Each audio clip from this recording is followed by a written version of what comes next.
Hello, and we're live, I believe. Let me know if you can hear us. Hello. It's a test, I guess. A test. First time streaming in the new house. First time streaming, new house, and also, well, we've got one person moving. Leanna's off moving, and Lambert is ill. So it's just me and Rose today. Yep, and we were supposed to have a guest today, but said guest was going to discuss a mod that is very popular right now, if you can make a few guesses. But Lambert and Leana are the two people that have played that mod a lot, not Lorris and myself. Well, I've played a lot of a single faction, I should say. My entire knowledge of that mod is I like Dwarf. They dig deep. It's very fun. But beyond that, I have no idea what's going on. The outside world is a mystery to me. Much like real life. Does that explain your lack of staircase? I like if I don't need to go outside, I don't need to go downstairs. I just live in a tree house, essentially. Guess if it works. It's All very right. proof. All right, well, I'm Enigmatic Rose. I'm hosting today. It is January 27th, and we are NoCB, a Grand Strategy podcast with Father Lorris.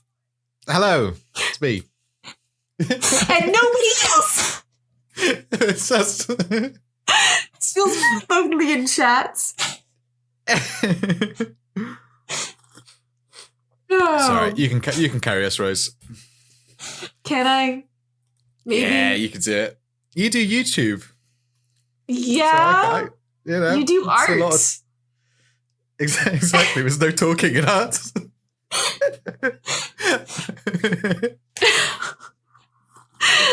Okay. Right, if it goes really tits up, I'll get my drawing pad out. I'll just draw at them. Sure, let's do that. Hello, chat. This is a very professional episode today. All right. We are going to kind of touch on Imperator, but fair knowledge that Lorris and I have not really played much Imperator at all. Yeah. Again, I've got the same problem as I have with Anambar. I've only played Tibet. Outside of Tibet, I don't really know much about Imperator. Briefly played Rome. Yes, as Lambert is pointing out in chat, we need him. This is actually the first episode Lambert has ever missed. Mm-hmm. Except for the one we did on inequality and misogyny and ableism and stuff in gaming. But aside from that one, you thought... Gagao thought that Leana and Lambert were the ones that were making the episodes go wild. No, we were wrangling into shape. Oh. So. Yeah, so. We're just going to skirt over it, I guess, because we'll wait until Lambert's back and we can talk properly about Imperator, but I think it's mainly about the population, new population mechanics. Population mechanics, and they were basing it on historical warm and cold periods. So they're trying to make it more historically correct. They also did some map changes, which it looks pretty. I don't know the map well enough to be able to tell you what the exact changes are. Yep, same. As far as I'm aware, there's new mountain passes, which is cool. For Tibet, at least. I did notice there's a big list of formable nations. Tibet is not included in that. But new major rivers. Pretty cool. We have the fertile Padis Valley. And how many times have you mentioned Tibet now? Quite a lot. So it's the only thing I play, really.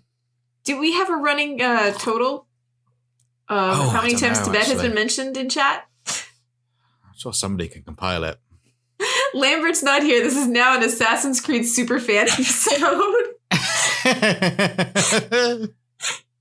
I mean, I've been watching my father play Valhalla. He's having a grand old time. He's beating it 100% and is just waiting for whenever they drop an expansion. Yeah. I like the 2D scroller ones. I don't really play the other ones, really. My friend's obsessed with them. It's all she ever plays is just Assassin's Creed. It's great. Ever a new Assassin's Creed comes out, it's like I just won't hear from my friend for like months and months on end. Well, my dad was playing it over all of Christmas break, so we were over there. We went over there on like Christmas Eve and stayed till the day after Christmas. He had the game running on his computer the entire time. Like, and his computer is set up, like he's got a 4-monitor 2 PC set up behind the sofa in the family room at my parents' house. And my grandfather's visiting, and he's set up on a desk also there with his 2 monitors and his gaming rig because he plays EverQuest. I come by gaming naturally. Creed on both monitors. And so yeah, my dad was playing to the point where I think I woke up with Tommy at like 2 a.m. in the morning to feed him, and then I went to the bathroom and I ran into my dad just going to bed because he'd been up playing Valhalla past, maybe it was 3 or 4 a.m. It wasn't 2. I don't know what it was. It was some weird time, and then I totally scared him because he walked out of the bathroom and he saw me there and was like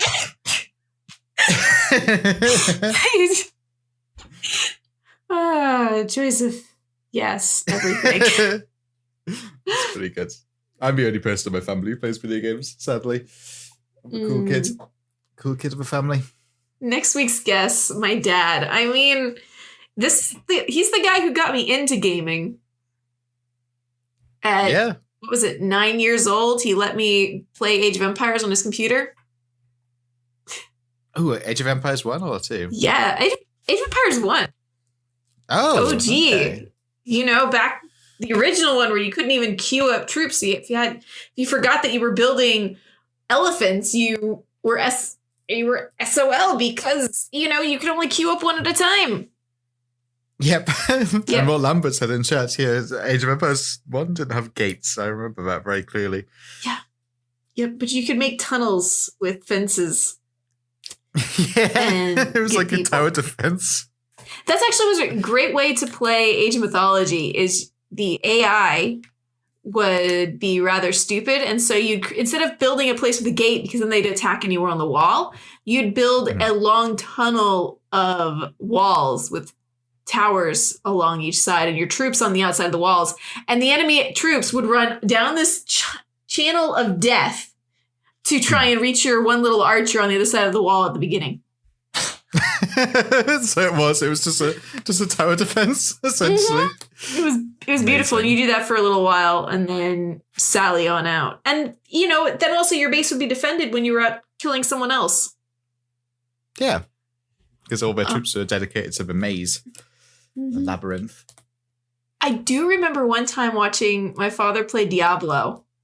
So, original Diablo. He was playing on the internet with a friend. And they were venturing down, and then his friend ran off. And I was like, where is he? Where is he? Because, you know, there was no voice talking back and forth. They were typing to each other.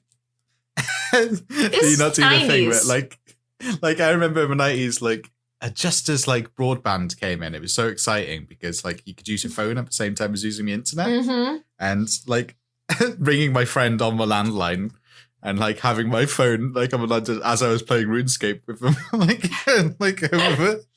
talking over the phone while playing RuneScape on the computer. It was an exciting time. To be able to use a landline and the internet at the same time, revolutionary. But see, he couldn't even do that because they were playing in different cities. It was long distance. Oh, damn. But so my dad's friend had run off. And my dad was like, where is he? Where is he? And then he was like, and then he suddenly saw his friend run past him, run inside one of those little gated enclosures and slam the gate closed. And my dad was like, what? And then on the screen just comes a huge horde of demons. My dad had been left out in the cold. Just left out and yep. It was a very bloody battlefield. that day.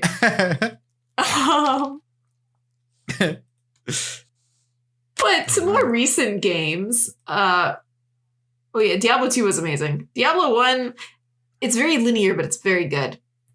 I never played much Diablo, actually. Mm-hmm. I never played the third one, really, but I played the first and the second one all the way through at least once, twice. I don't think on to newer games, as I was saying. The Crusader Kings 3, there hasn't been any, official saying on their Crusader Kings 3 dev diaries or whatnot. But they had this lovely tweet yesterday where they're talking about an after-action report for the Great Khan by Silent Fox, which looks pretty cool. And then someone asked when will the dev diaries resume, and they responded by, we are aiming for mid-February. That dev diaries will be the fair starter of new lit content to come, so hold tight. So, yeah, that's pretty good. I noticed, I saw you and Alex have made a video about, I guess independently, both of you made videos about the new Lord of the Rings mods, which I think is that the first mod to be public now? The first big major overhaul, but they've released a little demo of it? That's definitely the first Lord of the Rings one. We had the Bronze Age was a large overhaul. Oh, of course. Yeah. Well, this is the first fantasy overhaul. Yeah, the first fantasy overhaul. Yeah, which is the only ones I care about, if I'm honest. And Saruman is a little OP, and it doesn't help that, there's no Mordor, there's no Gondor. It's dwarves. There's no huge dwarves. Hobbit army that that is going to exist inexplicably. You have Isengard, but you have no way to bring the hobbits to Isengard because there are no hobbits. Well, that's when you start to play as the hobbits and you march 8 million hobbits onto Isengard. Don't you want to have the battle hobbits like Merry and Pippin of the books? And it was just. But yes, I do. I want to have Warhammer style hobbits, where they're sort of grotesques. I'm sure there will be a Warhammer mod. Warhammer one. Well, yeah, they are developing it, but weirdly, I think the Geheimersnack team are working on the CK2 mod for some reason, a lot, rather than switching over to CK3. I don't quite know the development cycle of that thing. I'm commenting on this out of complete ignorance, but from what I can see, there's a lot of people working on CK2 mods still, and not many people working with CK3 mods now. I think maybe the 3D characters are perhaps intimidating to some modders, which they're intimidating to me. Yeah. Mind you, the Elder Kings have done a fantastic job still. Oh, there's Lord of the Kings, which is a cool mod, but it has a bunch of different species, but it's set in a normal Europe. Oh. Lord of the Kings. That's all right. I think Crusader Kings, this Crusader Kings Twitter shared that one earlier this week. Yeah, let's prove that up. Let's have it sounds familiar. Just haven't had a chance. My gaming time is very limited. Oh, there's Way of Kings they shared. Ah, okay. Mm-hmm. But yeah, the Lord of the Rings mod it's good. You got magic. And the story events for Saruman are nice, but you can definitely tell it's very early stages and needs a lot more of the world. Because especially at the start, you get an event saying that you're no longer under Gondor, or the Citadel, I think it was. No Minas Tirith. I forgot how they phrased it. But there is no Minas Tirith on the map. Yeah, there's no Mordor, no Lonely Mountain. No. I just wonder how it's going to compare to, I don't know if you ever played for Total War mod? No. Lord of the Rings Total War mod? That was very, very good. I think that's probably the best Lord of the Rings mods in any. If I would say that's probably the best Lord of the Rings game, full stop, is the Medieval 2 Lord of the Rings mod. It's fantastic. I've only played Total War 3 Kingdoms, and I played that for a few hours on a charity stream in December. Thank you to Sega for giving me a copy of the game. It's a good game. It's a very good game. Mm-hmm. Princess City talking about like the mods in chat. They're probably sticking to the older systems because CK2 is more fleshed out in terms of storytelling and features and such. I see. Societies. CK3 doesn't have a lot of that yet. It's a very good, solid game, but you can't pass on a dragon egg or Excalibur. I suppose there's no like item system yet, and there's no society system. Yeah, that makes sense. Yep. I mean, if you look at EA's Sim series, I think I swallowed a frog right there. But EA's Sim series, a lot of people still create mods and custom content for The Sims 3.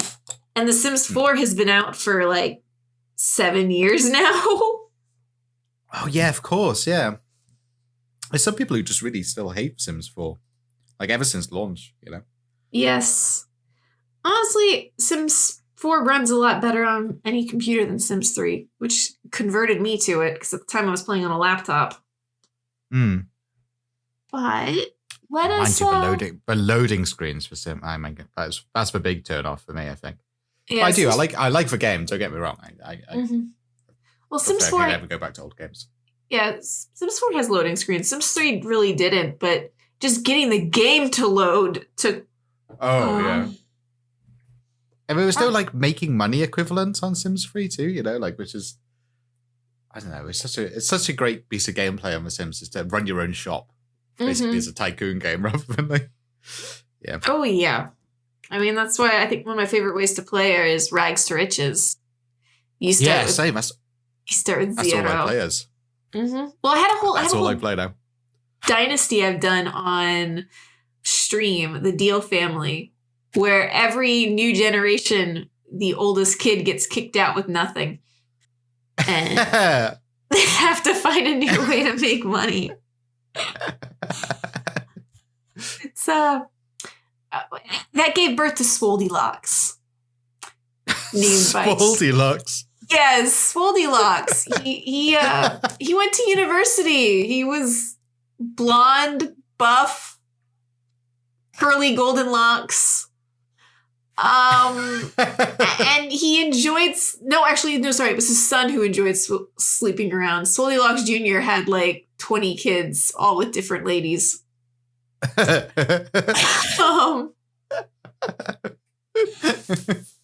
Oh god, yes, I wish they would do another Sims Medieval. I loaded that up and played that for a few hours earlier this week. Because my sister likes Sims. It's one of those few like gaming YouTube videos that we can watch together if we have something. If we're watching something. So I watched a Sims Medieval vid from Call Me Kevin. I wanted to load back up Sims Medieval again. We need a new Sims Medieval. I never played it. You never? Good, no. Well, Sims is sort of like Crusader Kings. Yeah. Picture them even closer together. Oh, okay. Can you murder a baby in Sims Medieval? Not quite that level, but I mean, your character dies and their child magically ages up. There was one thing, though, it didn't have the legacy feel that regular Sims or Crusader Kings has. Yeah. But you build up your kingdom and you get your doctor who you had to collect leeches and stuff to heal people. Oh, I like that actually. What I was always concerned about is you didn't really have much customization. You can like customize your castle, build it from scratch. I like to do all the architecture and stuff. But mind you, that's what put me off years ago. But I might give it another go. Who knows? You can decorate the inside of the castle and stuff, but oh yeah, and for podcast listeners, I guess Amade says want to build a castle in CK3, which is a great idea. Oh yes, if we could like design it like how you designed your throne room in the old Civ games. Did you ever play that? I hope it's like a patrician room. like patricians had Ooh. when merchants come along. Hopefully they keep a patrician house and have that a bit more involved, because, building your wonderful mansion is like one of the most interesting features about a merchant, in my opinion. I really like that feature, especially because it gave you something to do when you weren't the patrician, besides, backstabbing everyone else. Oh, yeah, exactly.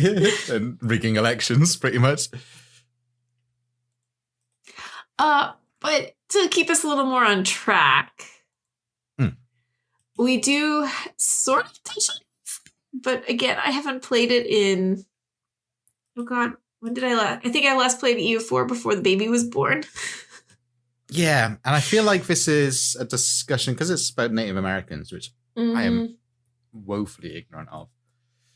And Leana knows a hell of a lot about. Yeah, they talk about the Pueblo tribes in present-day New Mexico quite a bit. There's new missions. There's a civil war, revolt. Not a civil war, revolt. Now, all sorts all I of know stuff. about the Pueblo is that they're, isn't it one of the few major archaeological sites in, like, not North America, but North America, north of Mesoamerica? There's big superstructures built into the side of the cliffs. Is that right? Yep. That's what they built the big cliff houses. Yeah. Really cool. But again, I don't feel I'm qualified to know about it. I feel like Leana will know a hell of a lot about Pueblo, whereas I know they built really pretty houses that I want to go see at some point in my life, but I haven't had the chance to do it. I don't know a huge lot about them. There's little bits I heard in school and then I've picked up at different points in life, but that's it. Yeah. But there's a whole bunch with that. Looks like there's more trade stuff. There's the Cherokee. You could make it so that the Trail of Tears never happens. That'd be a good thing. Granted, that would happen during Vicky 3, if that game ever stopped being a myth. Be able to do like a reverse Trail of Tears where you get to invade Europe and move all the Saxons to Austria or something. Sunset Invasion. Yeah. I do like this new mechanic with the European trade though, where you get to basically get iron tools and stuff, or pick your trade good that you get to produce locally, which is interesting. I don't know, it's a bit weird. So I feel about it, because when you're trading it, you're producing it. It's strange. As far as that's what I gathered from Dev Diary. Possibly. Yeah. Sorry, I got distracted. I was trying to pull up something and YouTube was not muted, so I apologize for the random fake new friend. Voice that just went over the. You didn't hear it, Loris, but everyone else did. Got a good blast to YouTube. I had to share this because there's a thing that Spiff has revealed on YouTube about polls being broken. I don't know if you've caught that. I did briefly. I didn't quite understand it because I'm not in the YouTuber sphere, but as far as I'm aware, hold on, let me see if I can explain it and you let me know if it's completely wrong or not. So polls pushed to the front page of YouTube or something, is that right? Yeah. So basically polls are not weighted properly because there's not a lot to weight them, and they get pushed. So if you create a poll or even just a regular community post, but a poll especially, it will be shown to people who aren't even subscribed to you, who've never watched a video from you. And right, okay. So this has been a problem for a while, but Spiff sort of revealed it. I have noticed that all my friends have been pushing polls. It's I was like, oh shit, what's going on here? Rose got a poll. I think Lambert had a poll, right? And then Spiff had a poll. Alex had a poll. Everyone's got a poll going on. Yep. And no, the NoCB community tab cannot post a poll because we do not have a NoCB community tab because we do not have 1,000 subscribers on YouTube. Go subscribe to our YouTube. Get us 1,000 subscribers. We'll give you a poll. We'll give you polls every week. Subscribe to my YouTube. I'm on, 10 subscribers? Not far Maybe? off. How far? Good look. But how many subscribers do I have? We were talking Vicky 3. 14 subscribers. I'm moving up in the world. Soon I'll be like super YouTuber. 50% of people want to see a Vicky 3 video, which is of course impossible because there is no Vicky 3. And of course, there's the 9% of people that didn't even know who I was and saw the.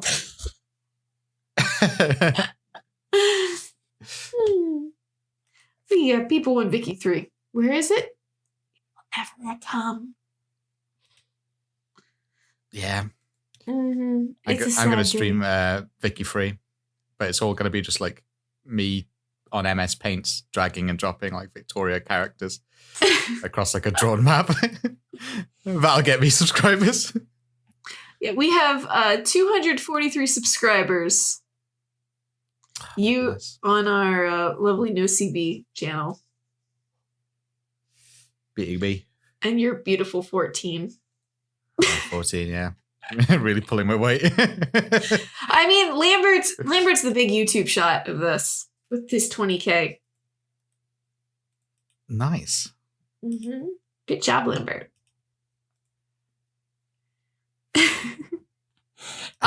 So moving on, we got some Stellaris stuff going here.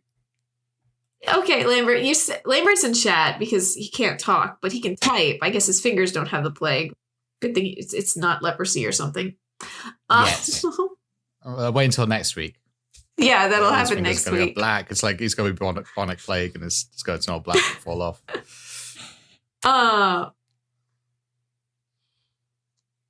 And what was I about to say? Oh yeah, Miller was saying that 20K ain't all that. I mean, compared to some of the other YouTubers in Paradox games or Grand Strategy, it's not. But of the four of us on this lovely little podcast, it is. Yeah. And that's all that matters. And at least, if you've got the 20K, you're not going to be mistaken for food. Yeah. What's that? You get mistaken for food?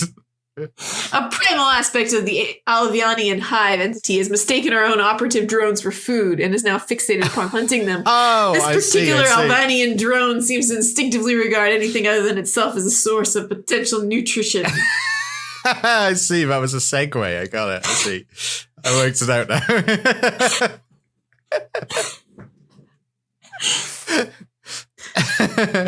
Just to keep you on your toes. Yeah.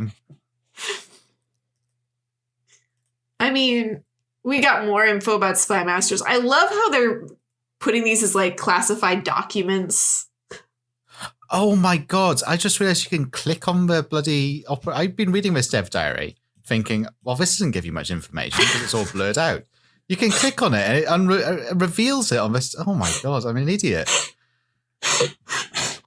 Most of my comments on this dev diary were going to be like, this dev diary is just so rubbish. Just doesn't tell us anything. Wow, and chat is properly calling you out for that, Lorris. Oh my word. Intelligence, yep. He rolled a critical failure of a 1. Yeah, big time. Wow. Oh my god, I thought this was stuff that was going to be revealed like in future dev diaries. Well, there we are.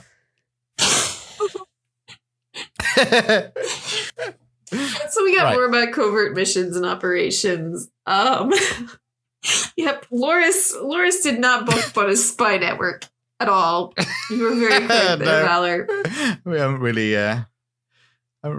discovered clicking in my empire yet. I mean, like half his dev diary is blurred out. I know, exactly. That's what I thought. It was like, well, this is really annoying. Like, I mean, I understand the appeal of like wanting to withhold information and stuff, but come on. But yeah, no, I really do like the I really like the architecture mechanics, and I'm a huge, big fan of it. Importing that over, big time. Mm-hmm. Because it's like quite an immersive, story-driven way of doing intelligence and doing operations. Kind of feels like the Hearts of Iron system.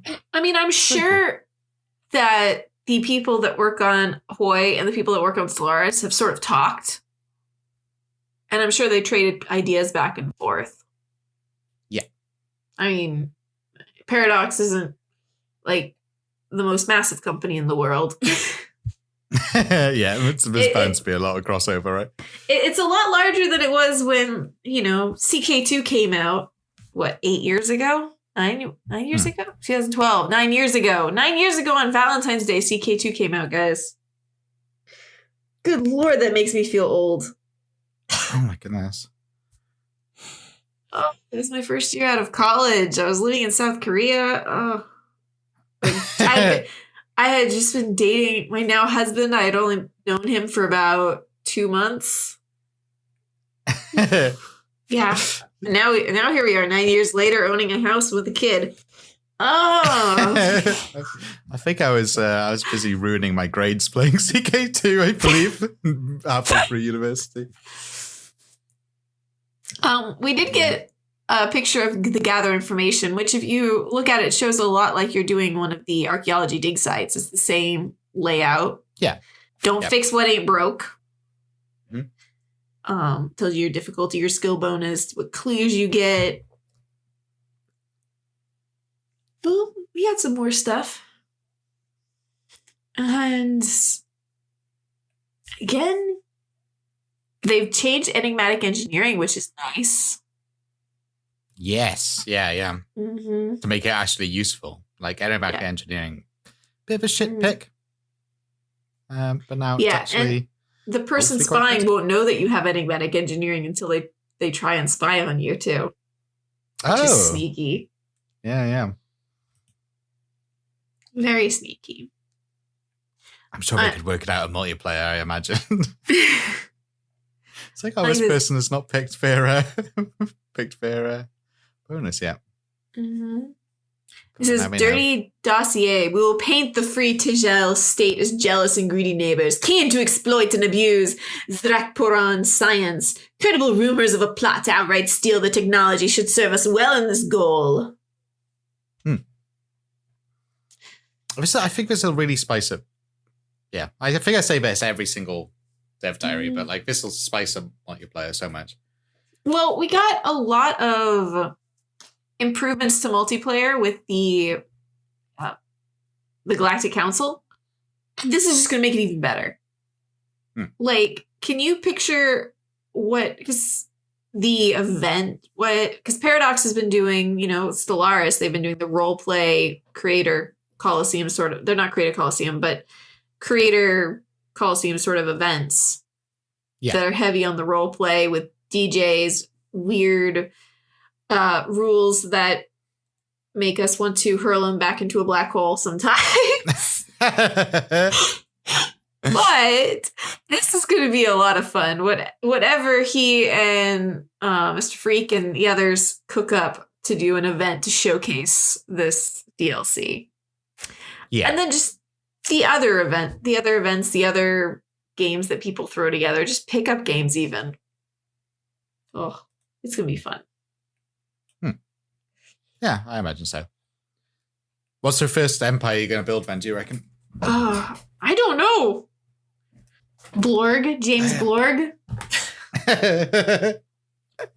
Just have a Blorg spy empire. Yeah, that could work.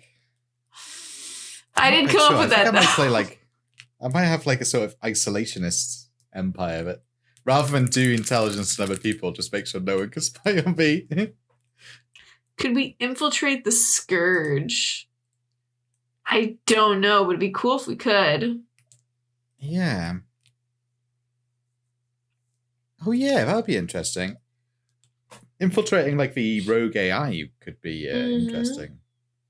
What if the Khan rose up? Could you infiltrate the Khan? Yeah. Murder I'm imagining him. a sort of Independence Day type scenario, you know, where you install a virus, a computer virus or some shit, you know what I mean? God, I hated that movie, but can you hear, like, saying, oh God, what's the name of the actor? But he was a rapper. He was also Will Smith? Will Smith, that's it, yeah. How could you forget Will Smith's name? I don't know. I'm not, you know, I'm not a pop culture person. But he's like part of pop culture kind of for like 30 years. Yeah, I've been out of touch with pop culture for 30 years. Oh my God. Loris, how long have you been stuck without a staircase? Oh, no. I do have a know every single episode of The Twilight Zone basically off by heart at this point. The original. Rod Sterling. Oh my goodness. What a wonderful man. Mm-hmm. All right. Well, we do have something that's a little more pop culture-y to discuss. There's actually some new info about humankind. Yeah. There's a lovely video that they put out with some information, which is very exciting if you haven't watched it. No info about CK3. Oh, we did touch on that CK3 benchmarks. No, there was a tweet, which where'd it go? I'm back here. Aha, here it is. Lorris and I discussed this earlier in the podcast. But yes, they said we are aiming for mid-February that Div Diary will be the fair start of new lit content to come, so hold tight, which made Agamede wants to confirm A Song of Ice and Fire. Yes. Yeah. We are getting more CK3 content. I can promise you that. Yeah, bound to be. I can actually no. I think they're just like they're just giving up on CK3. Dead game. It's vaporware now at this point, obviously. Did you see the video I put on Twitter there, Loris? I don't think so. Okay. It is too cute. Let's see if I can find it. But it proves that CK3 is not a dead game. Okay, so propaganda. Yes. Let's get it. Dun dun dun. Where are you? Okay. Dun dun. Let's make sure. Yeah, nothing's muted. Good. You get to see my desk, folks. It's an exciting thing. God, make it till I get to see my desk. Okay. Oh, that's pretty cool.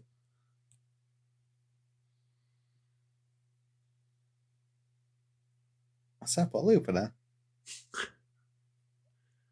I like that. Oh, hey, Rosebud. Oh, yeah, this is like the care package they sent out. Mm-hmm. Yeah. Yep, I got a care package. I also have a glorious CK3 hoodie and 2 t-shirts, a long sleeve and a short sleeve. Oh, man. I have to wear. I didn't get any of this, sadly. Mm. Which is pretty good because I don't have any shelves. I got nowhere to put it anyway. No shelves, no stairs. Do you at least have a tea kettle? Yeah. I do have a tea kettle. Okay, then you're fine then. In fact, I was going to upgrade that tea kettle. I don't know if I mentioned this, but I've basically started with my new desk. And I'm going to have piped in like hot water, basically.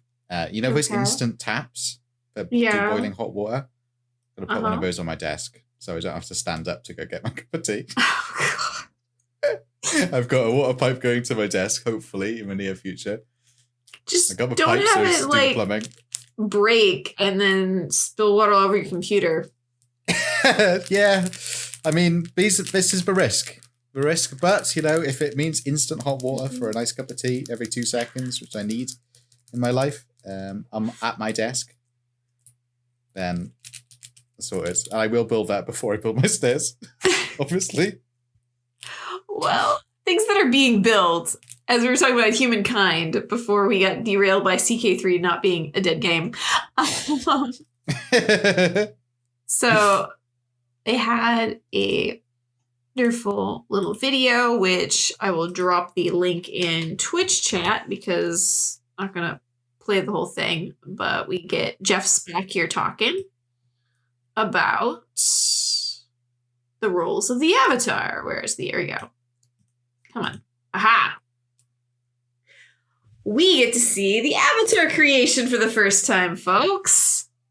Yeah. Well, I mean, I think Lorris has seen it before because he's under NDA for stuff. Yeah.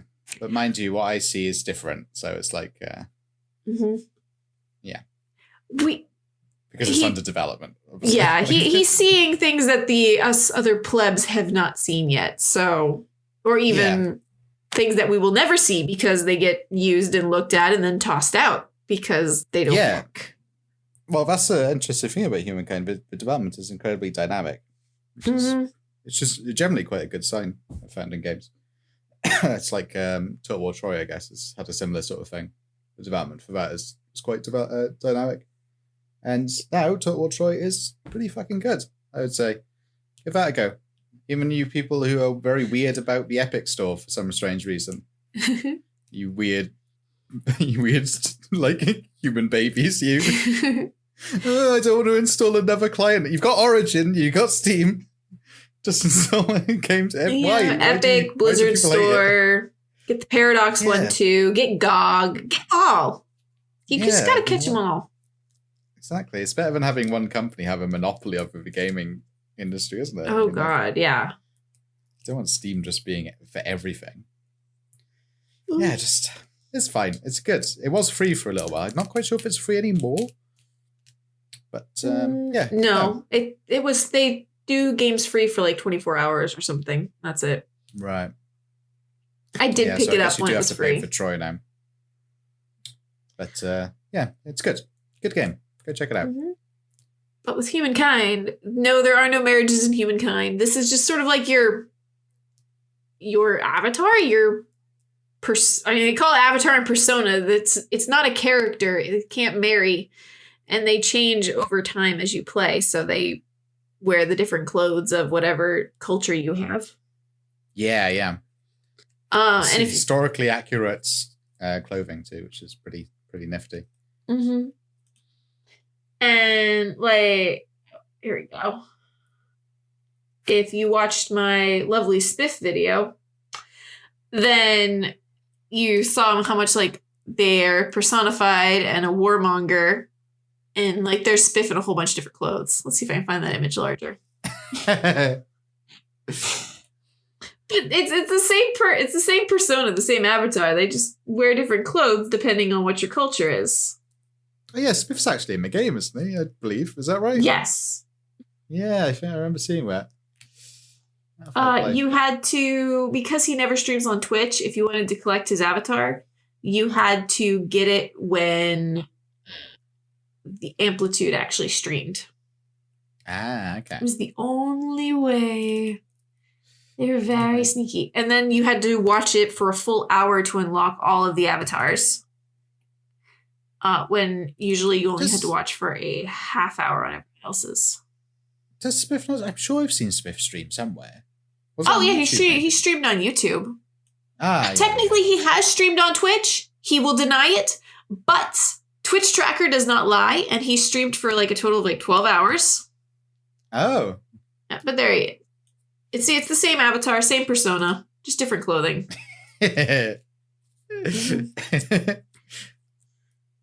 There was. I can't confirm. That's what he looks like in real life too. top hat and monocle. It's all he goes around in. Can confirm. Met him at PDXCon. Totally how he looks all the time. Can you have a pony? No, they don't think they've added Glitterhoof, sadly. Who was it? Quill got added too, didn't he, I believe? Yeah, Quill's in there also. Yeah. It was Quill, Spiff, and several others. Yeah, so we have Gagao in chat saying who that went to PDXCon, because I see all the YouTubers I know. People I've just met at PDXCon. I'm so out of a loop for all pop culture. And Gagao is saying in chat during Amplitude has promised to stream Humankind again and release the avatars. Okay. So you have to get their Games Together account, connect that to your Twitch account, and turn the little bell on the Amplitude channel so that you know when they go live with Humankind. Oh yeah, Quill AT and Spiff, Burke Black. There were 3 others. Someone else who was Yogscast. I forgot who it was. Have I met Per Black? Burke Black. He was at this past PDXCon. Because I believe he played in, I think he played in the Boy 4 event where I got stuck in Ethiopia because of Bo Cohen. I'm still salty about it. God, that's embarrassing. Well, just point that person out next time I go to PXCon. Lamadaya, Zerator, and Lewis. All right, let's see this beautiful screen. We have biases that we can choose. It looks like you can pick 2 because a second later they click someone else, and I think more gray out. Yeah, looks like, or they're worth points, and you have a certain number of points. I'm not 100% sure. Yeah, it looks like you have points. So it's sort of like the CK3 ruler designer. And you have a certain number of points that you can spend on things. Is what it appears to be. Are these biases, I think, are just for the AI? Yeah. Obviously, when you're playing them, it doesn't have any effect on the gameplay. No, because you can totally ignore that. But you can design who you're playing against, which I find really cool. You get 2 strengths, 2 biases. Could make avatars for your friends, basically, and send them over. I believe it's pretty cool. Design yourself. But of course, the game has multiplayer anyway, so you can just play directly against your friends. But, maybe your friends won't let you play with them. Oh, yeah, maybe. Maybe just they're too in skilled, a different time obviously. zone. And then we get a little bit of a look here at the avatar customization. There's skin tones, of course, gender. Facial features. Scarring. They do several. There's different assets. You check the different mouth. It's not quite as detailed as like building a person in The Sims or in a CK3 ruler designer. But I'd say it's pretty darn good. Certainly mostly Eld's turn-based game. By a long shot, right? Yeah. Oh, and they show some of their artwork here for the clothing. Yes. Just gorgeous. Every single culture, I think, is represented by unique clothing. I believe. Just pretty cool. Male and female version, it looks like. As long as it fits. I believe they talk about the shaders for good while too. The shading system, if you can't see at the moment, is very good. It got it's kind of like cell shading a little bit. It's got some nice highlights. It's cool. It looks nice and stylized, I'm quite a fan of it. It doesn't look like it's copying anyone else. Yes. It has its own unique style. And you immediately look at that and you think Humankind. You don't look at it and just think generic game. Yeah.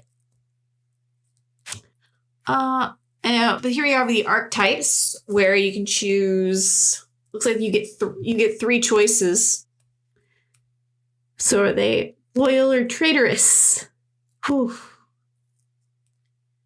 Imagine you make everyone you play against. I mean, this reminds me of with Stellaris, how you can create different alien species and then guarantee that they're going to be in your game. Mm-hmm. Yeah. Which, doing that, you can actually set your game to be more difficult or easier without affecting anything else. Yeah.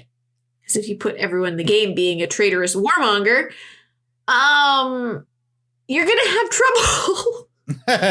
Be an interesting game about everyone just declaring war on everyone else all the time. Yeah. Well, I mean, even if you put on like the easiest setting and you made everyone a traitor, everyone a militarist, and then everyone implosive. Yeah. Well, they'd be fighting wars with each other, so you could play this interesting sort of dog-eat-dog world scenario where you're basically mopping up people who've just lost wars against each other, you know? Yes. Interesting. Or I wonder if we had someone who's like, you did a pacifist traitor who's very hateful. They don't want to go to war, but they'll do everything else to stab you in the back. It'll just be really passive aggressive, you know. They'll leave notes on the kitchen door and, you know, on the fridge and stuff. Why haven't you done the washing up? Like stuff like that. It could get very entertaining. And the worst thing about it is they're washing up. And they leave their dirty plates in the sink and then tell you off for not washing it up. Oh, yeah. Luckily, there we go. Strengths. These ones, I would think, would these show when you're playing with the avatar? Would you get these bonuses? I believe, I don't know, actually.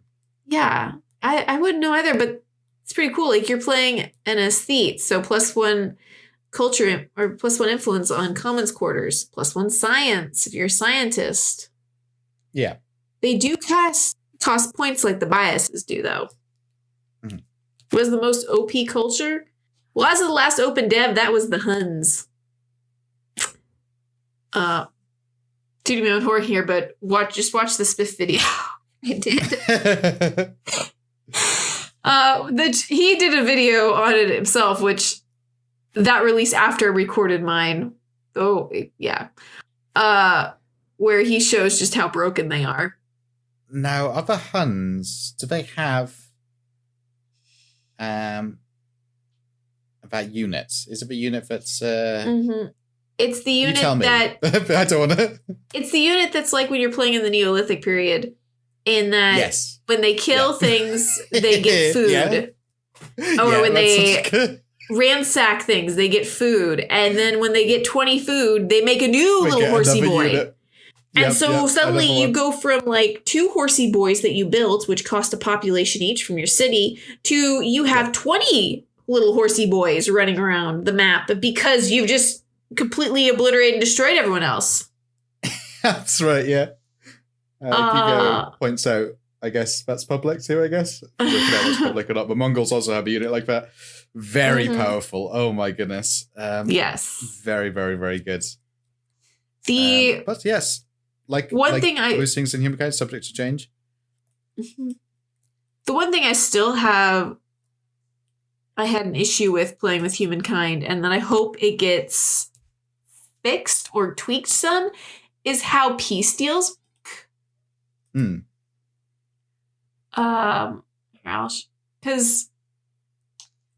there's a point near the end, I find it, where I owned the entire continent. I had beat Spiff into the ground. Mm-hmm. And I could not, I could not get enough points to even get 1 city back from him. Like, let's see. Let's see if I find one of the peace deals. Yeah, he's hate-filled. Okay, yeah, that was the end. Hate-filled? Oh, yeah. No, it's before. Yeah, see, I could not get enough points.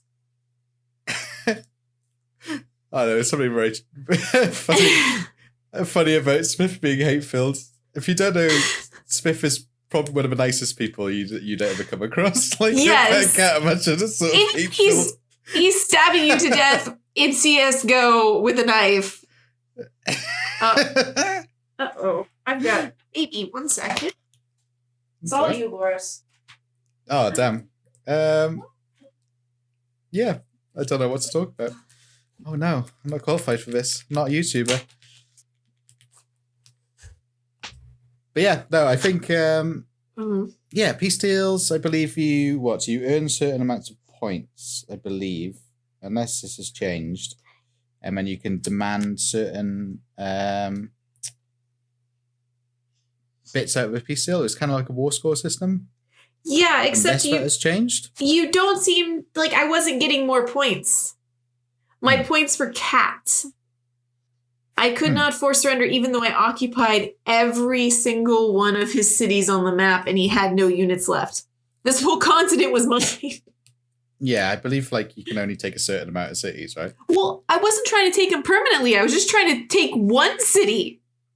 Oh, and I had conquered every single one of his cities, occupied every city, and I just wanted one back that was originally my city that he had taken in a previous war. And it wouldn't let me. Yeah, it probably needs a little bit of balance.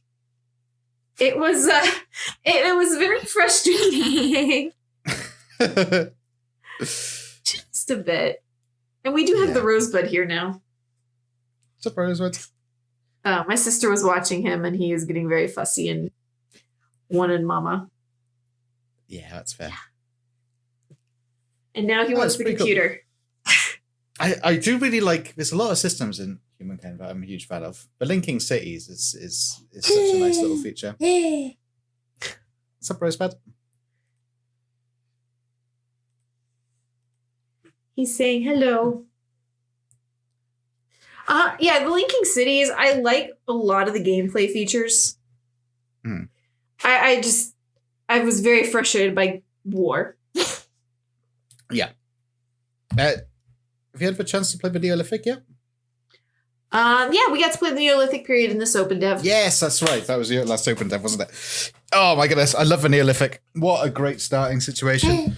I think that is like so revolutionized, like the starting situation, because normally it's like settle as fast as you can, I guess. But with the Neolithic, you're sort of wandering around the world, trying to find a really good spot, and it actually builds that into the gameplay now, where you get a certain amount of food or a certain amount of knowledge before you're allowed to settle. It gives you the opportunity to find your ideal starting location, which is pretty damn important in Humankind, I've found, especially like a river and a coast. Not just that, but the longer you kind of wander around and you collect, you hunt animals and you collect food and you get more and more pots, wandering around, more and more scout dudes or whatever they turn into, you can then turn them back into your city. Yes. Yeah. So you can really, really grow your population early fast. Yeah. So it's kind of like a risk reward. Basically, the major thing stopping you settling down is you're going to be a bit behind on tech, which is not hugely important in Humankind, I guess. Well, and it's not too bad because you can sort of stockpile it some. Yeah, exactly. Yeah. But the big one is that somebody might steal the culture that you're going to go for. Which is kind of a tough thing in Humankind. If you're really gunning to play an Egyptian faction, say if you start in a desert and you want, ooh, this feels like it should be Egyptian. And when somebody steals your Egyptian, very annoying. Well, that's always the way with it, like turn-based game. Same with like Civ 4 or Civ 3, where somebody pips you to the monument that you really wanted. It's a bit of a race to certain things. Wonder, that's it, yeah. I don't know if Lorris can see the screen. I can't. Is that on Twitch, is it? Yes. Let's have a look. I've only got the chat up for Twitch. I'm being attacked by the Rosebud here. Yep. Like he completely whacked my glasses off my head. And now his toes are tangled up in the headset. Oh, Civ 6 is adding Vietnam and Kublai Khan. Who's Kublai Khan going to rule? China or Mongolia? Or I both? don't think they've said. I don't know. Maybe he can rule both. Yeah, I might have been both. Yeah, both. Yeah. Both? Oh, cool. That's pretty cool. Yeah. Was never a big fan of Civ 6. Well, I say that. I only played the base game when it was free because I was so burnt on Civ 5, I've refused to pay for the game and also haven't asked for it. So, you know, I'm still a Civ 4 person. I've been playing a little bit of Civ 4 recently. The mods for Civ 4, astounding. I really got back into Civ 5. Yeah, it's just wasn't fussed on Civ 5. Had a rough launch. Yeah, I did not like it at launch. At launch, oof. I think I played some but I mean, I put 624 hours into Civ 5.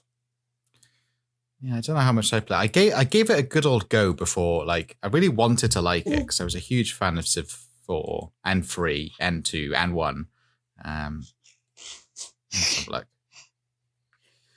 So I did play a fair amount of it. Let's have a look. Now I get to embarrass myself by how much I've actually played these video games. Let's have a look. So I played Civ 4 the most with 1,185 hours. It's a little bit too much. Yeah, I'm not sure about my Civ 4 because I've got 174 hours with Beyond the Sword on Steam, but I played it for God knows how many hours back in, CD back in high school. Oh yeah, I must have played loads of it offline off Steam for ages too, right? Like yeah. So I've got the complete edition and the CD versions. But once it came with a big massive book. Remember it like you could you bought a video game that came with basically the yellow pages. massive manual. Oh man. Yeah, Humankind is definitely much needed competition for Civ because we haven't really had a historical 4X game that can compete with it. Yeah, in my opinion, it's a lot better. But then my opinion is biased because I don't like Civ anymore, and I've been longing for a game that's good to come in. And I love Endless Legends too. My goodness, if you've got a sort of 4X itch, turn-based one, play Endless Legend. Age of Wonders, pretty damn good too. I always feel like I need to show that game out because it's got like a fantastic play-by-email system. Really good. Yeah, Old World is also worth a try. Yes, yeah. Distant Worlds 2 got a gameplay reveal.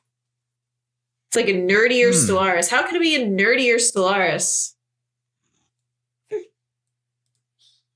Distant Worlds. Yeah. All right, though, I think I'm going to need to wrap this up. Yeah, that's fair. So what have you been doing, Rose? I have been recording CK3. I had yes, of course. I had that Lord of the Rings video go up today, and editor has good silly boy. My editor now has the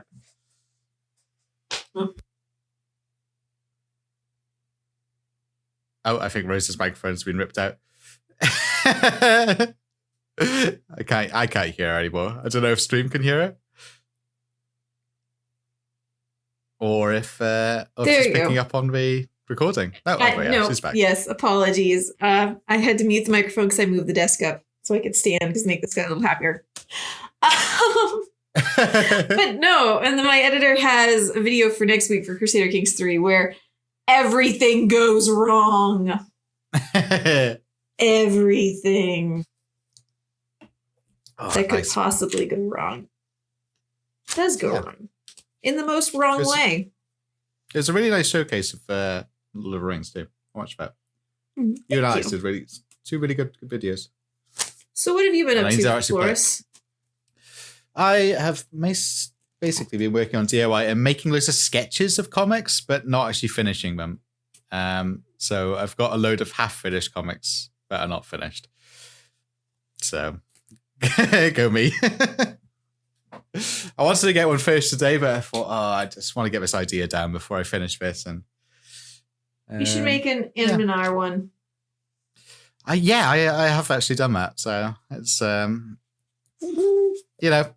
going to be like such a self-indulgent one because it's going to be like the time I made like a Emperor Rise of the Middle Kingdom comic where the reach is not going to be great, but it's for me. This is what my comics That's just what you got to do. That's what basically all my comics are like now, actually. I prefer doing that. I don't care if I make comics about niche games, I guess. So. Yes. See, Kazi's all sad in chat because there hasn't been anything new on Chapel Comic in ages. I know. Sorry, like lockdowns really took the wind out of my sails big time. It's hard to be creative when I can't go to the pub. Because I'm just sitting around moping in my house. It's a hard working environment. Hard to be creative. True. So I've basically been especially winter. You can't get out and do much. Anything even just outdoors. Well, see, I love hiking and camping in the winter, but it's made fucking illegal. Yeah, we're not allowed to do it. I have been doing it, but I feel like I've been sneaking past police checkpoints to go to a cave. Oh, it's very weird. Please, someone save me from Welsh gulag. Anyone. It's supposed to be a high tomorrow of like 17 degrees Fahrenheit. If someone wants to convert that to Celsius. Yeah, I don't know what that is in Celsius. Alexa, what's 17 Fahrenheit in Celsius? 17 degrees Fahrenheit is minus 8.33 degrees Celsius. Oh, lovely. Yeah, that's the high tomorrow. Not tomorrow, Friday, the high Friday. See, that's ideal for me. I love freezing cold temperatures like that. I've got to go to a doctor's appointment on Friday with a 9-month-old baby. Oh, yeah, it's probably not good for babies. No, right? It's not good. Oh, my goodness. Do you have a big woolly hat for him? That's important. He's got a really cute Yoda hat. It's a little big for him. There we are. See, that's me. Get a baby, you have to get the silly, cute hats. That's like half the appeal of the baby, right? Some of the appeal, yes. All right. But it's been Force and Enigma Grows 4 with NoCB Grand Strategy Podcast. Yep. And I think this is the most tangent-filled episode we've had. It's when you stick only two of us in here and we don't play a lot of the two of the Dev Diary games. And only one of us does like commentary professionally, right? So. But hey, you guys get to see Rosebud. We'll have at least two professionals on next time. At least. Yeah, got two professionals. I mean, he's been on camera since he was in the hospital, kind of, I guess. So that was the only way for him to meet most family members. Yeah. Ooh. All right. So thank you so much for watching, folks. We'll have, this video up on other platforms sometime when Leanna is not so busy moving. It might be a little late. Which is fair. Yes. Moving's tough work. See y'all later. Bye-bye. Bye. Bye.